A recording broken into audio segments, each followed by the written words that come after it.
Bienvenidos y llegamos a un tema muy interesante. Yo sé que todos los temas son interesantes, pero esto como trabajadores de salud que nos involucra mucho, es importante conocer el tema de control de infecciones de tuberculosis en establecimientos de salud. Este tema los hemos dividido en tres aspectos: generalidades, el programa control de infecciones, componentes de un programa control de infecciones, que esa es la esencia de esta exposición: el control administrativo, control ambiental y protección respiratoria. Y para que no olviden, vamos a citarles alguna bibliografía importante para que puedan ampliar la información, sus conocimientos y de repente controversias que estaremos gustosos de esperar que nos hagan llegar. Control de infecciones es un tema interesante y dentro de ello vamos a citar primero que una persona con tuberculosis pulmonar o laringia, que es la forma contagiosa de la tuberculosis, cuando tose, estornuda, habla, canta o grita, propaga los núcleos de las gotitas que contienen el Mycobacterium tuberculosis. Ustedes saben que estas gotitas son partículas que miden de 1 a 5 micras de diámetro. En estos momentos que yo estoy hablando, estoy eliminando miles de esas partículas de 1 a 5, pero probablemente no lo ven porque pues son invisibles, ¿no? Y pueden permanecer suspendidas en el aire por varias horas, o sea, vivos, pueden permanecer varias horas. La TB no se transmite a través de otros objetos. ¿Qué quiero decir con esto? No se transmite por contacto con la ropa, mandilones o cubiertos. La tuberculosis multidrogoresistente también se transmite por vía aérea, ¿no? Entonces, netamente aérea la transmisión de la tuberculosis. ¿Cómo se da una transmisión de un microorganismo dentro de los establecimientos de salud? De un microorganismo vía aérea. Vamos a ir de abajo hacia arriba y tenemos contacto. Es a través del contacto piel a piel, a través de objetos contaminados, de un paciente infectado a un huésped susceptible. ¿Y qué tenemos ahí? Por ejemplo, es el virus respiratorio sincitial, el virus de la parainfluenza, ¿no? Las bacterias entéricas y las bacterias multiresistentes. Entonces, eso se transmite por contacto. Ahí está la TB, no está la TB. Por gotitas, vía de transmisión por gotitas. A ver qué tenemos ahí. Contacto de las mucosas de la nariz, boca, conjuntivas con partículas infecciosas de más de 5 micras.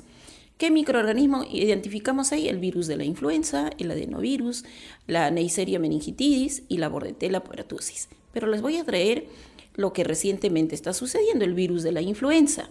¿Por qué se insiste en el lavado de manos en el virus de la influenza? Porque se transmite a través del contacto de estos con la mucosa, ¿no? Entonces, ahí tenemos, ahí está la TB, no está la tuberculosis. Y nos vamos a la vía de transmisión aérea y ahí tenemos el mecanismo, cómo se diseminación de partículas infecciosas de 5 o menos micras de diámetro, ¿no? O sea, son tan pequeñas, tan frágiles que están suspendidas muy fácilmente en el medio ambiente y eso es el Mycobacterium tuberculosis.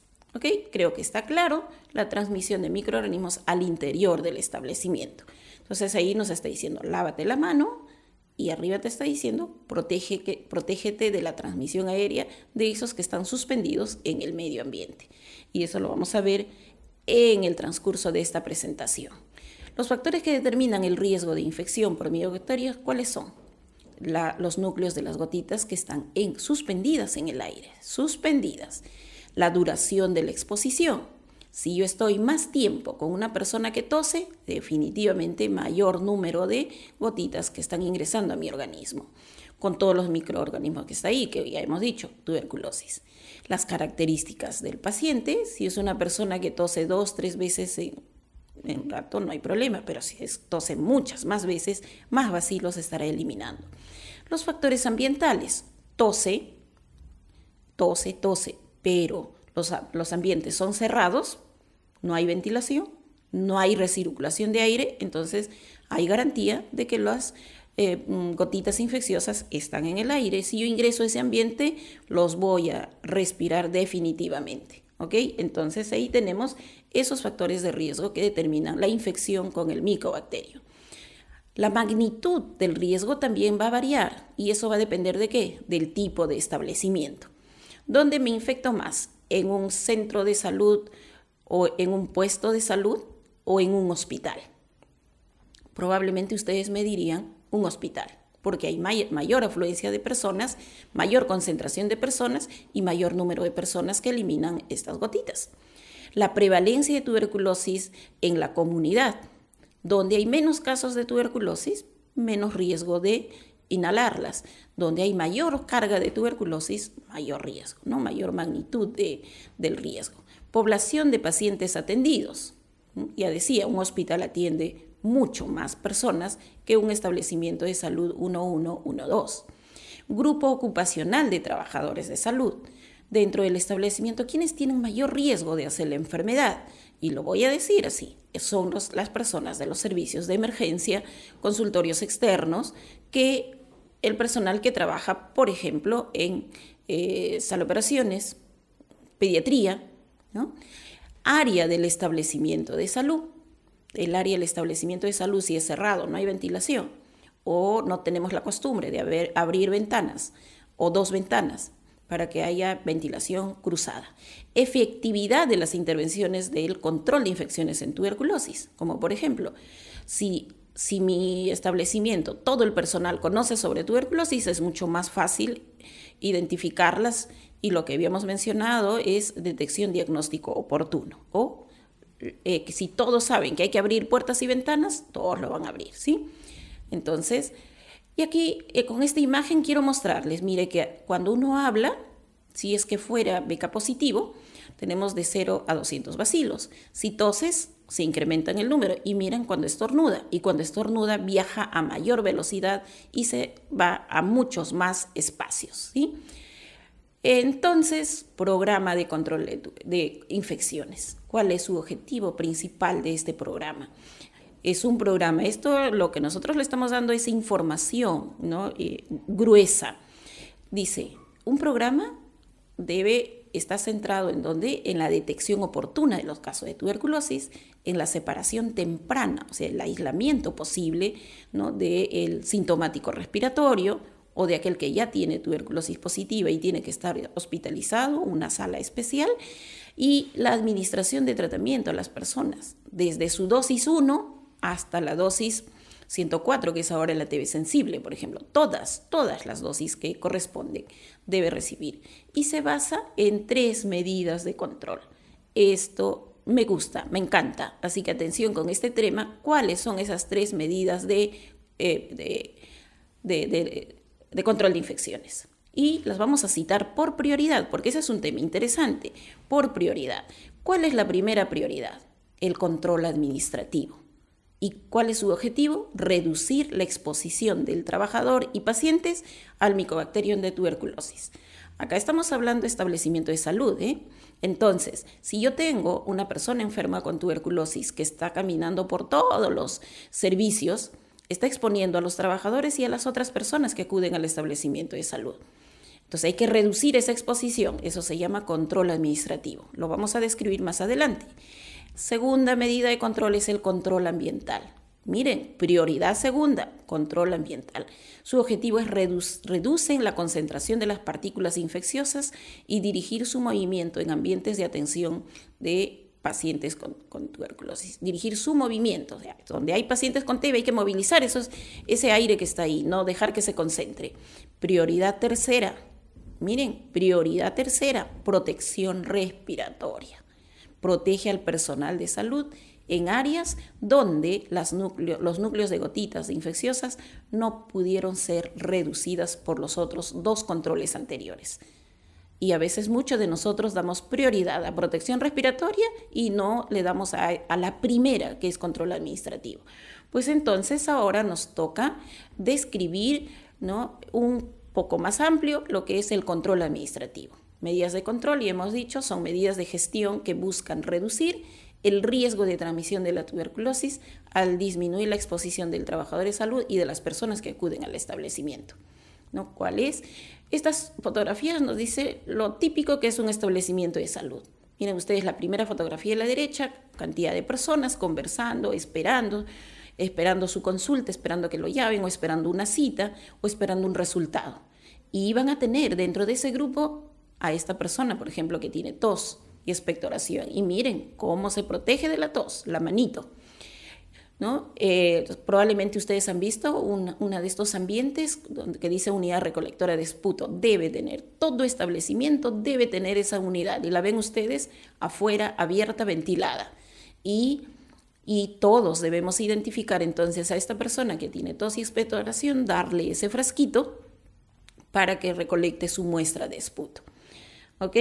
Entonces, las medidas de control administrativo es diagnóstico temprano de la tuberculosis, separación o aislamiento del paciente con tuberculosis, inicio inmediato del tratamiento, evaluación de riesgo, cuáles son las áreas donde hay mayor concentración de personas, hay que hacer un plan y hay que hacer capacitación a todos, especialmente al personal.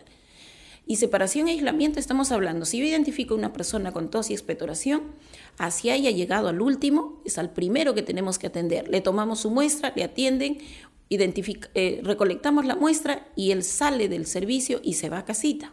No lo dejamos, que por mucho que haya llegado último, ese paciente debe ser primero por el riesgo que tiene. Entonces, y acá nuevamente tenemos esa actividad importante, el DDT, detección de casos, diagnóstico y tratamiento. La detección para la TB sensible se realiza en el sintomático respiratorio. Y la detección para la TB drogoresistencia es en todos los casos que hemos diagnosticado tuberculosis. El diagnóstico en la TB sensible es la vaciloscopía, en la TB drogoresistencia las pruebas de sensibilidad. Y acá en nuestro país nosotros tenemos las pruebas rápidas, las pruebas moleculares como el Genotype, el MOTS, ¿no? y el método de proporciones como el Lobestein-Jensen y el Ogawa. En la actividad de tratamiento, el tratamiento para la TB sensible es el tratamiento de 6 meses, denominado tratamiento para TB sensible, y para la TB drogoresistencia es el tratamiento según el resultado de sensibilidad de nuestros pacientes. Entonces, no olvidar esta palabrita, DDT, ¿no? Detección, diagnóstico, tratamiento, que eso implica el control de contactos, que tiene esta tarea interesante, importante, cortar la cadena de transmisión y estaríamos diciendo alto a la tuberculosis, ¿sí? El primer control administrativo decía capacitación y educación al personal de salud. Tiene que ser al 100% del personal, por lo menos una vez al año y todos los años, sobre qué tenemos que capacitar al personal.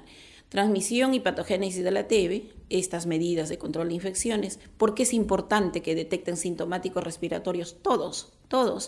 No es responsabilidad del que está encargado del programa de tuberculosis, es responsabilidad de todo aquel que brinda atención de salud y preguntar a la persona que está atendiendo si tiene tos y expectoración por más de 15 días. Y en otros temas podríamos considerar cuál es de toda la población que acude al hospital, cuántas personas, por ejemplo, son tosedores por más de 15 días y de ellos cuánto se diagnosticó tuberculosis, para tener más sentido nuestras intervenciones, ¿sí? Pasamos al segundo componente, que es el control ambiental. Y habíamos dicho que este control ambiental es para reducir la concentración de núcleos de estas gotitas infecciosas y controlar y direccionar el flujo de aire. Ustedes ven una imagen, un establecimiento de salud amplio, tiene ventanas y vamos a ver si estas ventanas están abiertas, ¿no? ¿Por qué? ¿Por qué dice flujo de aire? Debemos sacar el aire viciado o contaminado y debe ingresar aire fresco, ya sea por ventilación natural o a través de ventilación mecánica. La primera fotografía de la derecha, un establecimiento que les decía, amplio, grande, y miren cómo están las ventanas abiertas. Completamente abiertas, hay cruce ahí, movimiento del aire, por lo tanto no se concentran las gotitas infecciosas. Al otro lado, si no es posible tener puertas y ventanas abiertas, pues hay que instalar algunos aparatos de ventilación mecánica que van a inyectar aire limpio, pero también van a llevar el aire infectado hacia afuera, porque esto tiene unos filtros importantes, en los famosos filtros EPA. Si queremos hacer que este control de infecciones funcione, es importante la ubicación de muebles. Yo acá les quiero mostrar, miren la ventana, miren cómo está la ventana, dónde está ubicada la ventana, y una flechita nos está diciendo cómo es el flujo de aire. Entra por la ventana de la izquierda sigue su curso y sale por la ventana derecha. Ese es el flujo de aire. ¿Dónde está ubicado el paciente? ¿No? Al lado por donde está yendo el flujo de aire, y el proveedor, que puede ser el médico, la enfermera, el técnico, quien esté dando la atención, miren dónde está. Entonces, ¿qué está sucediendo? El paciente habla y está yendo con mayor fuerza las gotitas de flúger hacia el que está dando la atención de salud. Entonces, y acá ven lo otro. Otra imagen que es la misma, pero miren quién se modificó, quién cambió de posición, el proveedor. O sea, el personal de salud está en el sentido opuesto. Y aquí decirles que la primera es la posición incorrecta del trabajador de salud y la correcta es la otra. ¿Sí? Creo por obvias razones se entienden entonces cómo debe estar ubicado dependiendo del flujo de aire del ambiente. Este control de infecciones también, o la ubicación de los muebles, ¿qué incluye? Maximiza la ventilación natural. Si yo estoy en esa posición, si yo trabajador de salud estoy ahí, hay control del flujo de la dirección de aire. Hay que controlar siempre, porque puede variar por algún motivo. Entonces hay que controlar. Y es fácil, un incienso les puede ayudar. Debe haber ventilación cruzada. Ahí están viendo puerta abierta, ventana, ventana, ¿no? Entonces algunos dicen, pero no puedo tener abierto la puerta porque necesito individualidad con el paciente. ¿Ok? Entonces, pero no va a estar pues todas las 6 horas cerrada esa puerta. Ubicación de ventanas hay que hacer aberturas y debe ser del personal de salud al paciente y hacia afuera. ¿Okay? Creo que está clarísimo esto de la ubicación. La ventilación mecánica se debe usar en áreas donde la ventilación natural no se puede, pues es imposible. ¿Cuál podría ser? Por ejemplo, laboratorio. Es imposible ahí, porque para hacer una vaciloscopía se tiene que cerrar puertas y ventanas. Entonces ahí sí debe haber ventilación mecánica. Estos figuran los ventiladores de ventana, sistemas de extracción mecánica y los sistemas cerrados de filtración y recirculación. ¿Sí? Y aquí tenemos, por ejemplo, hay que evaluarlas, cómo está funcionando o no está funcionando, y verificando la presión negativa. Ustedes ven ahí, es un incienso donde está siendo succionado el airecito, ¿no? El humo, eso quiere decir que está funcionando. Hay que verificar los recambios de aire por hora, debe ser mínimo entre 9 a 12 recambios por hora. Si es mucho más, perfecto. Si es mucho menos, hay que tener cuidado. Y finalmente estamos llegando a la protección respiratoria. ¿Okay? Ya recordamos, primero lo administrativo, luego lo ambiental y finalmente protección respiratoria, en ese orden. Y la protección respiratoria, ¿qué dice su objetivo? Es proteger al personal de salud en áreas donde la concentración de núcleos de gotitas de Mycobacterium tuberculosis no puede ser reducida adecuadamente por las dos medidas anteriores. Cada establecimiento debe tener políticas escritas que dicen uso de respirador acá obligatorio, donde, por ejemplo, en los servicios de atención de paciente, en el servicio de medicina, consultorios externos. Dice, ¿cuáles serían estas áreas donde está indicada la protección respiratoria? Que nosotros podríamos considerar alto riesgo. Son un ejemplo. Cada establecimiento hace la valoración de sus áreas de riesgo. Sala de aislamiento para pacientes con TB infecciosa, consultorios médicos y dentales cuando atienden o personas sospechosas de TB. Hemos dicho, tenemos que saber qué zona es la que tiene mayor carga de tuberculosis. Entonces, el riesgo existe. Durante procedimientos que producen tos, ejemplo, inducción de esputo o las famosas nebulizaciones, las salas de broncoscopía, la sala de autopsia, la sala de espirometría, durante intervención quirúrgica pacientes con TB, ¿no? Ambulancias cuando traslada pacientes infecciosos o pacientes con problema respiratorio crónico, ¿no? Entonces, pero esa valoración lo hace cada establecimiento de salud, le da prioridad más a uno y a otro. Miren, en la parte superior, esta es una foto de un establecimiento de salud que atiende personas con tuberculosis y miren, todos utilizando, todos, aunque yo veo ahí a alguien que no. ¿Por qué? Habría que preguntarle a la persona, pero ahí debe haber, existe un protocolo y el protocolo es para todos, ¿no? La ventilación, ustedes en la primera foto de la izquierda ven en la parte superior están los extractores de aire, ¿no? Todos utilizan, aquí tenemos estudiantes, ¿no? En el servicio de neumología es el otro de los servicios que sí o sí debemos atender con respirador. Entonces, la protección respiratoria complementa, no sustituye, por favor, eso tener presente. Complementa, más no sustituye, las medidas de control administrativo y ambiental. La no implementación del control administrativo y ambiental, la protección respiratoria no funciona. Por favor, detectar sintomáticos respiratorios oportunamente, en cada momento. Si yo no hago eso y solo me coloco mi respirador y tengo problemas con el flujo de aire, a donde yo creo que en este ambiente no existe el bacilo de Koch, pero existen personas que acuden al establecimiento, es probable que existan gotitas infecciosas en ese ambiente. ¿Ok? Es importante tener en cuenta que los respiradores deben ajustarse a la cara de la persona, evitando fugas de aire. La presencia de vello o barba impide a veces el uso adecuado de los respiradores. La forma de la cara de las personas a veces es diferente entre todos, por lo que es necesario que el establecimiento cuente con diferentes tamaños. Tiene que ser para cada paciente. Estas fotos son perfectas, ¿sí? Y ustedes ven cómo debe estar un respirador bien colocado y de la talla que corresponde al personal de salud. Es importante realizar prueba de ajuste que asegure que el respirador está protegiendo adecuadamente. ¿Esto qué quiere decir? Que cuando el establecimiento o la unidad ejecutora va a comprar respiradores, el proveedor está en la obligación de hacer la prueba de ajuste. Así que con eso nos aseguramos que ese respirador es el más adecuado. La prueba de ajuste, en pocas palabras, o cuál es su objetivo, que cuando yo estoy con el respirador y me colocan el perfume más fuerte o un olor fuerte, yo no lo debo percibir. Eso es una forma de verlo. Cuidado, hay que tener mucho cuidado. Un respirador bien cuidado, dependiendo del lugar, me va a durar promedio una semana o 15 días, dice el fabricante. Y entonces hay que tener cuidado en su conservación. Debe evitar la humedad, el polvo, el aplastamiento, especialmente de la zona de la nariz, desde donde está ubicado el filtro, ¿sí?